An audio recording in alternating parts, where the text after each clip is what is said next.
Good afternoon, everybody. So lovely to see you. Let me extend that welcome. My name is Alex. I'm one of the pastors here at Lima. I wanted to start this afternoon with a question. And let me be honest, I think it is one of the great questions, one of the biggest questions that a follower of Jesus can come up against. One of the great questions you can ask. And certainly it's a question, if you're intrigued by Jesus, it's a question that you will find yourself asking. It's the question that I think this passage invites us to ask, and it's this: is Jesus enough? Is Jesus enough for you? Is knowing and following Jesus enough to build your life around? Can Jesus hold the weight of your meaning and existence? Can you build your life around Jesus and know you're building on solid ground, that you'll be satisfied? What about when life is difficult? Will Jesus be enough when the very fabric of your life feels like it's beginning to teeter, the ground is unsteady, life feels like it's tearing apart? Will Jesus be enough for you then? What about if your life is just a little bit disappointing, it's not turned out as you hoped it would be, unfulfilled hopes, dreams, desires? When things are not quite turning out as you hope they might be, is Jesus enough for you then? What about when your health starts to fail, your mental health starts to creep? Can Jesus meet me there? Will he be enough in the midst of that? What about when life is costly, and if following Jesus means saying no to many things? Will it be worth it? Will he be worth it in those moments? The reason I ask that question is because I think the people in the church where this letter's being written to them, I think they're asking a variation of this question, because there was rumblings and there was trouble and there was unease going on at the time. And it's kind of subtle through the letter, but one of the reasons Paul is writing, he never met these people, he's writing to them because of Epaphras, we heard about him last week. He'd come to Paul and said, Paul, there's so much going on, please will you write to them, will you say something to them? So what was the trouble? For the people in Colossae, it was, is Jesus enough, or do you need something else? Do you need to strictly follow certain traditions? Do you need spiritual experiences? Let me read this quote to you, chaps. It's not on the screen. This one's for free. In the first century Colossae, there were some people engaging with the church who advocated for a deeper spirituality that depended on works, like the proper observance of food laws, festival days, and asceticism, as well as the worship of angels. So I think summed up like this: is Jesus enough for your ongoing spiritual life and growth and experience? And here's one of the challenges in this passage. It's like having a phone call. We're reading Paul's reply, we can hear his end of the phone call, but I guess the bit that's coming to Paul, it's subtle. We don't really hear that, but we only hear his reply. We're going to come back to this in a couple of weeks, but here's something that Paul writes in the second chapter. Maybe it enlightens us a little bit. He says this in chapter 2. See to it that no one takes you captive by philosophy and empty deeds according to human tradition, according to the elemental spirits of the world, and not according to Christ. For in him the whole fullness of deity dwells bodily, and you have been filled in him who is the head of all rule and authority. So what's Paul saying? There are rumblings, there's a philosophy, there's teaching, there's direction presented to the church that might catch them out and ensnare them and lead them away from Jesus. But this is what it says: the fullness of God dwells in Jesus. He is God, and knowing him, if you know him, you are full. Jesus is enough. There's nothing more that he can give you. Is Jesus enough? Paul's answer is yes. You can be full and complete in Jesus. And so that's why I start with that question. I think, is Jesus enough? In part is what they were asking. And for lots of different reasons, you and I might be asking that same question today. Is Jesus enough in the midst of what you and I are facing? So what's Paul's answer? Is Jesus enough? We burst into song. Don't you hate people like that? Goodness me. I'm not one of those people. And there's a few of you out there. They don't write songs like they used to. That comes across. Certainly not as. Okay, cards on the table. It may not have been a song. It might have been a poem. There's lots of debate. But what we have here is the densest description of the glory and the majesty of Jesus that you'll find in all of Scripture. So Paul basically says, it's just enough. Have a look for yourself. Come and see. Come and look what Jesus is like. So here's what I want to do this afternoon. There's so much. I'm going to touch on bits of it. I'm going to try and cover as much as I can. And we'll see what we can do. Here's the first thing that I want to say to you today. First thing is this: Jesus is God on display. The beginning of verse 15 says this: He is the image of the invisible God. So what does that mean? The image of the invisible God. Paul is saying that the invisible God has been displayed for all to see in the person of Jesus. That God has revealed himself. Now the word for image means something that looks like or represents something else. And so when we look at Jesus, you see God. And when you see what Jesus is like, you're seeing what God is like. You want to know what God is like? Have a little look at Jesus. And here's a little word on doubt. I don't know if you've ever wished this, that if God is real, wouldn't he just make himself known in a little bit more of a clearer way? Talks about God being invisible. It's a little bit frustrating. It's like he's hiding. And it's almost like people who believe in God hide behind quite a weak argument. God is invisible. It's like he's an imaginary friend. I've thought about this sometimes in my life. God, wouldn't you just bellow something from the sky? Help me see you. Let me see you. I want to see you. Well, there's another part of Scripture that's really interesting that sort of speaks into this. I'll read it for you now. It's Romans 1. Verses 18 to 20, and it says this: For the wrath of God is revealed from heaven against all ungodliness and unrighteousness of men, who by their unrighteousness suppress the truth. For what can be known about God is plain to them, because God has shown it to them. For his invisible attributes, namely his eternal power and divine nature, have been clearly perceived, ever since the creation of the world, in the things that have been made. So they are without excuse. We're going to talk about creation in a moment, but here's what it says. God has put forth evidence in the world, in his creation, of what he's like, that his invisible attributes can be seen in the world. Creation speaks.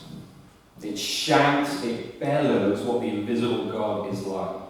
But you can push it down, and you can suppress it. You can suppress what you're seeing with your own eyes. But remember what Colossians 1 says at the beginning. It goes a little further. God has stepped into his creation in the person of Jesus Christ. God has come down, God in flesh, God on earth, the invisible, very visible. So is God hiding? Far from it. God has chosen to reveal himself. He entered in creation so that you may know him. I found it just an interesting, peculiar thought this week, that there were people on earth in the time of Jesus who sat side by side with him, who spoke to him, who his very words were received in their ears. They were They were people on earth who put their arms around Jesus and embraced him. And as they were wrapping their arms around him, they were wrapping their arms around the God of the universe. The very person who gave them life and breath and created their bodies, who formed them as they were now holding the one who holds all things together. It is a little bit mind-boggling. But what about us? If Jesus is the image of God, when you seek out Jesus in the Scriptures, when you find him, when you meet with him there, you are coming face to face with God himself. Is Jesus enough? I think here's the beginning of Paul's argument. Jesus is God. He displays God to you. God can be seen. God can be known. Jesus came down so that you may know God. Here is the second thing. Jesus is the author of life. In verses 15 to 17, Paul moves on to describe Jesus as the author of life. And so is it enough he can hold the weight of your existence and meaning? Listen to what Paul writes through 15 to 17. I'm just going to summarize it. Paul says everything was created through Jesus. It was created for Jesus, and it is held together by Jesus. Everything that is made, created through him, for him, and is held together by him. So what we've been told is this: the universe is not just a random accident. Your life, you as a person, this beautiful world that we live in, everything is not just a staggering sort of concoction of chance that sort of pop this out. At the centre of everything, holding everything together, is a person. Let's just pause for a moment. Taking the size of the claim that Paul is making, everything that you can see, everything, lots of things that you can't see as well, things on heaven, this is what he says, things on heaven and earth, thrones, dominions, rulers and powers, it all owes its existence and coherence, ongoing coherence to Jesus Christ. Paul's point is this, I think, everything in the whole of the cosmos is stamped with the mark of Jesus. The beauty, the order, the coherence, the majesty is all because of Jesus. Is Jesus enough? Paul says, when we're talking about Jesus, we're talking about the very maker of life itself. I wonder if I could tease out a few things here. The first thing is to do with power. When humans, I think when we look out on creation, we're amazed at its beauty, we're amazed at its scale and its size. When we see the waves crashing and roaring, we feel so small in light of it all. When we look at the beauty and the grandeur and the scale of it all, Paul is saying, when you look at all of that, what does that say about Jesus? What does that say about the one who made all of this and is holding all of it together? The magnitude and the beauty and the scale, it speaks of the power of Jesus. Now, I think there's many implications for this, but here's just one. When you feel weak, when you feel overwhelmed, and when you feel powerless, you can entrust yourself to the one who is as big and as powerful as this passage suggests. When your life feels like it's tearing at the seams, when it's breaking apart a little bit, you can look to the one who is holding absolutely everything together, and you can know him. When you feel weak and when you feel powerless, you can come to Jesus. You might be weak. You might be, we're all frail creatures, but he is not. Do you remember when one of the psalmists, his mind was wandering, he was looking out on creation, he was wandering about, and this is what came to him. He looks out on all creation, he says, what power, what majesty, and then this is where his mind wanders, they say, and God is mindful of us, his creatures. See, God cares for you, he cares for me. You may be weak, and Jesus is not. The very God that made the whole universe is interested in you. But let me touch on one more thing, which is to do with meaning. Because everything was created through him and for him and held together for him, as you search for meaning in this world, if you try and find it anywhere else other than Jesus, you're going against the very grain of the fabric of the universe. If this is Jesus' world, trying to make sense of your life about Jesus is always going to be futile, and you could reverse it. The very way to understand yourself in his world requires Jesus. One way or another, as you meander through life, you will always bump up against Jesus. You will keep bumping up against your Creator. Which is part, I think, why is when we search for meaning, if we search for it outside of Jesus, there will always be a sense that we're just not satisfied. In his world, unless we start with him, we will always be unsatisfied. That's quite negative, to be honest. Let me frame it a little bit more positively. I'll allow Andrew Ollerton, he's a writer that I was reading recently. He offers the invitation far more positively. Listen to what he says. If the natural world is a clue to the nature of God, then despite the rumours, he is not a miserable killjoy, but an extravagant and generous creator. He delights in colour and symmetry, beauty and variety. He is a generous and joyful artist, the source of all beauty and goodness. So if we centre ourselves on this God, maybe life won't be so miserable after all. Perhaps we could live with joyful generosity like this. When Colossians 1 says Jesus made everything, that everything was made for him and that he holds everything together, if you were to ask yourself, can he hold the weight of your life? The answer is yes. And a life with a generous, creative, powerful, extravagant God like this may be the very life that you're searching for. That's the second thing. Jesus is the author of life. Here's the third thing. Jesus is making all things new. The third thing that we can see, I think, from this presentation of Jesus is that Jesus is making all things new. Paul moves from describing Jesus as the creator of all things to then the reconciler, the redeemer of all things. There's a slight change of direction.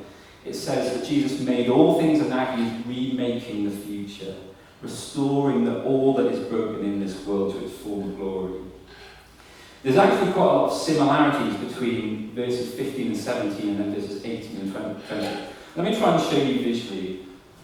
Here we go. I'm going to try and put this in my own words, but what Paul is doing is starting in those first two verses, 15 and 17, and it's all about creation.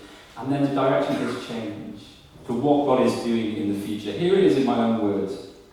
Verse 16, Jesus is the maker of all things. But now he's been described as the one who is redeeming and reconciling in verse 20 all things. He is putting the world back together. Jesus is the maker of the cosmos, and he holds all the cosmos together in verse 17. But then it turns, and we'll come back to this in a moment too, that Jesus is the creator of the church. He's the head of the church. His life is sustaining the church, the new creation people that he's calling back to himself.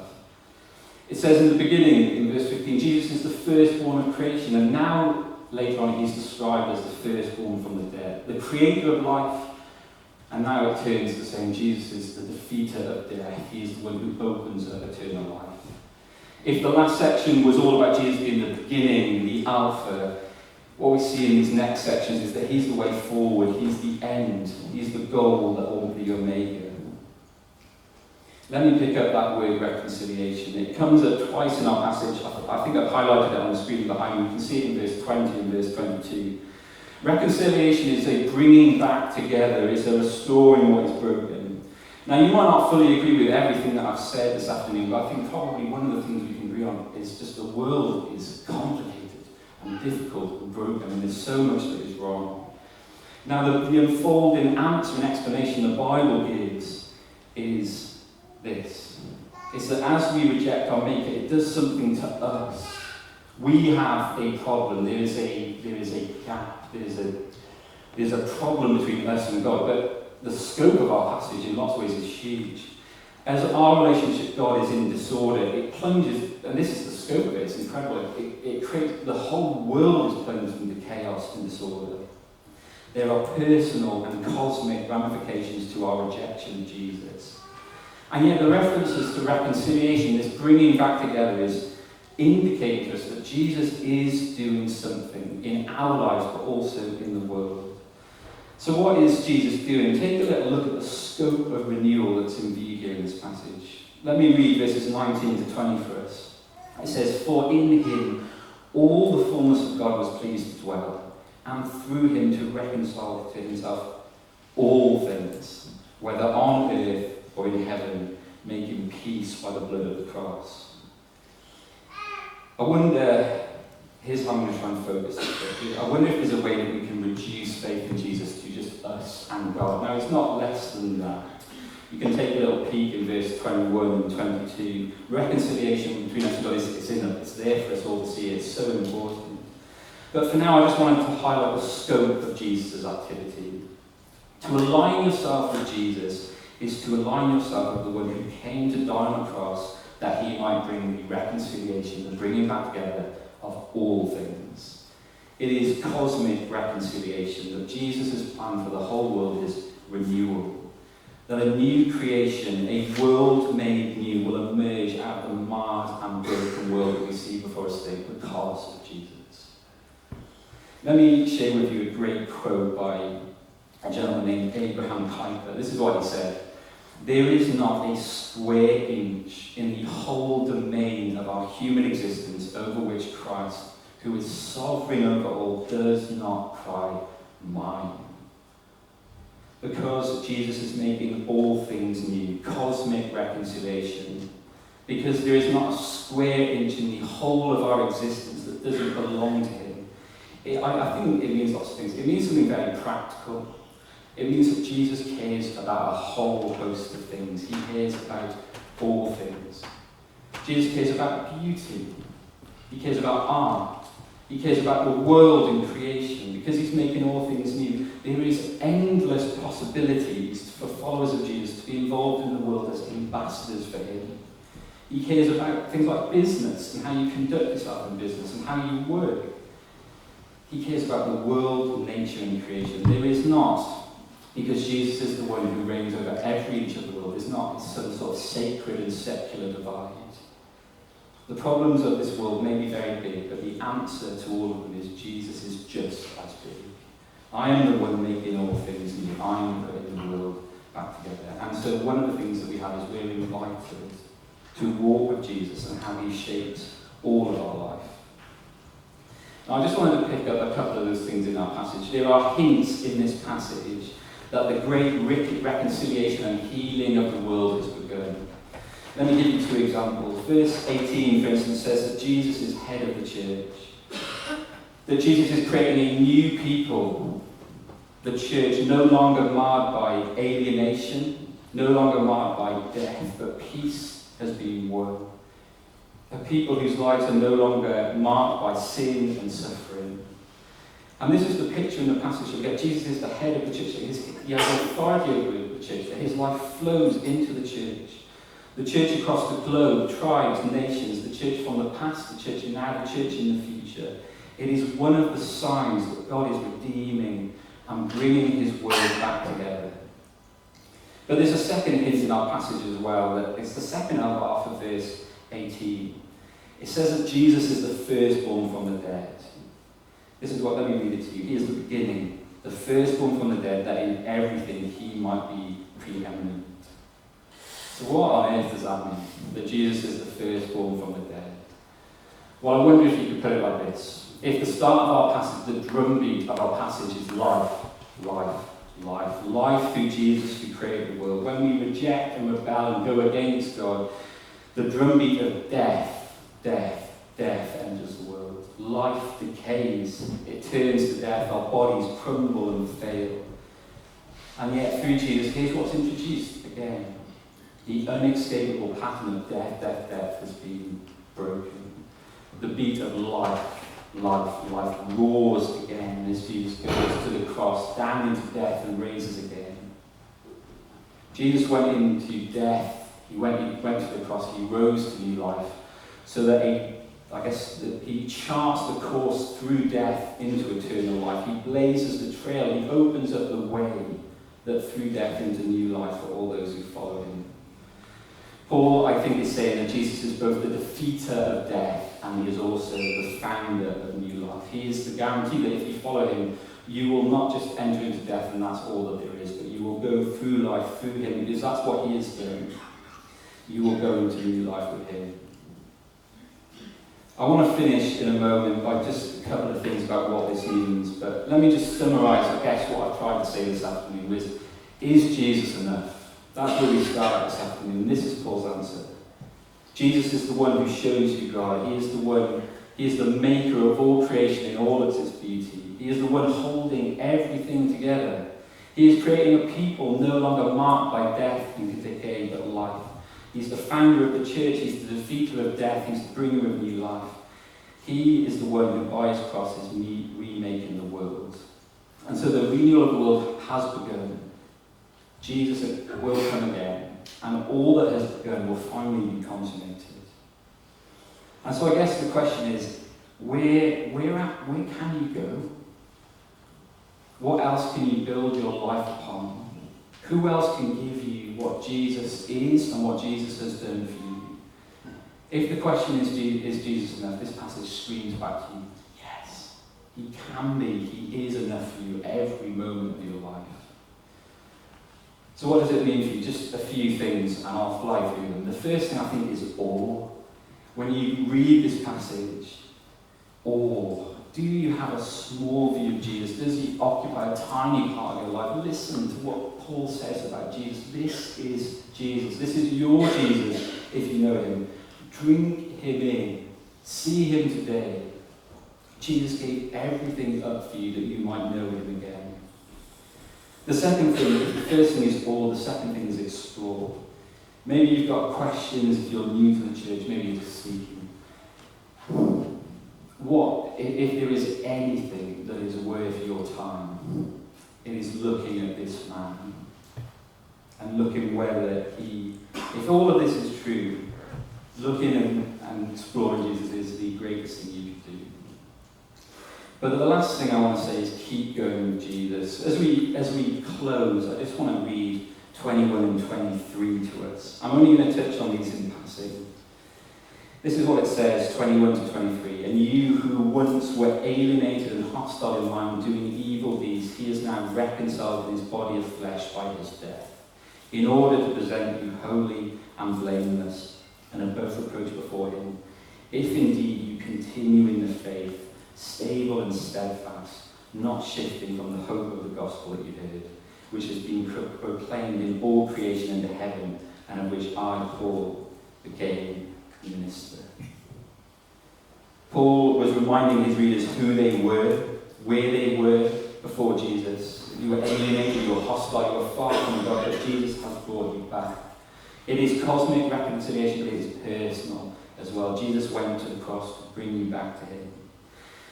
But then he says in verse 23, if continue, go on in the faith, stable and steadfast, not shifting from the gospel. Now, it almost feels to me like the wind in the sails of this great passage just sort of evaporate. It says, if Jesus is mighty, if he's the making all things, but then you're throwing it over to me, keep following him, but I'm weak. I think Paul is saying two things here, and they are confusing when they're side by side. He both says, keep going and don't go anywhere else. Keep going and don't go anywhere else. Now, Paul is confusing at the best of times, and I think at this point, Paul, when you put these two things together, I'm just going to give up a little bit. But here's what I think he means. He says, Jesus has come to you. Keep going with him. He started you on the path to eternal life. Keep following him. He is the starter of your faith. He will take you through death, and he is with you in all of the bits in between. So why does he say, don't go anywhere? He says, if you know this Jesus, keep going with him.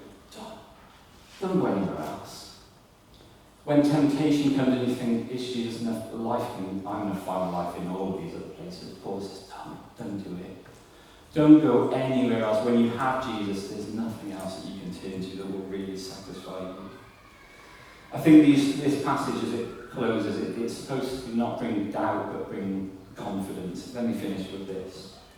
It is that Jesus who took you from alienation to reconciliation and brought you peace with God, that is the same Jesus who's opened up the way for you to join in everlasting life. He is the beginning and he is the end, and he's with you every day in between. Keep going with Jesus. And when things come up that tempt you away or you feel weak, don't run from him. Keep going in your faith, knowing Jesus, knowing this Jesus, and knowing where he's taking you. Let me pray to finish.